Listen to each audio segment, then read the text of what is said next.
In today's video, I'm going to teach you how to parse JSON lines in make.com. If you find this useful, consider subscribing and liking the video.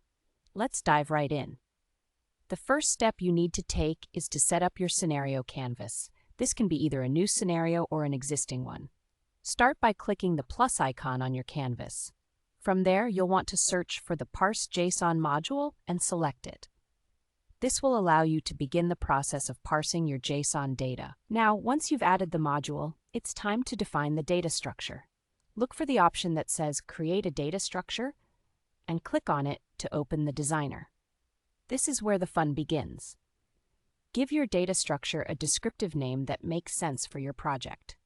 Once you've named it, you'll also need to add the specification for your data.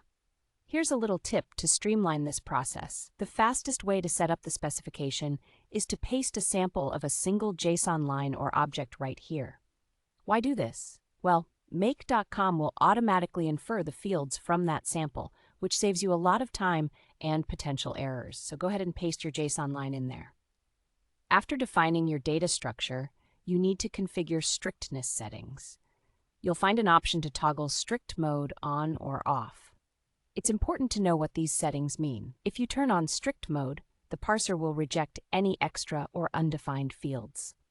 This option is ideal if you are looking for consistency in your data. On the flip side, if you anticipate that your upstream data might occasionally include some optional keys, you might want to keep strict mode off for added flexibility. Once you've made your decision, make sure to click Save to lock in these settings. Now we're ready to input the JSON string that you wish to parse. In the JSON string field, you have a choice to either map the necessary data or simply paste the JSON text directly into the field.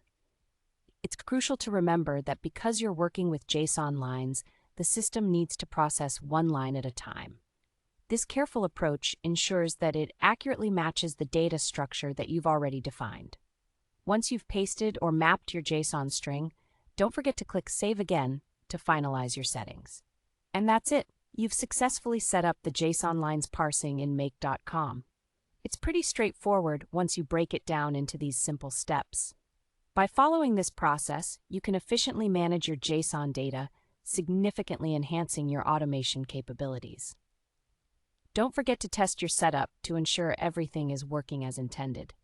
If you encounter any issues, you can always revisit your data structure or strictness settings.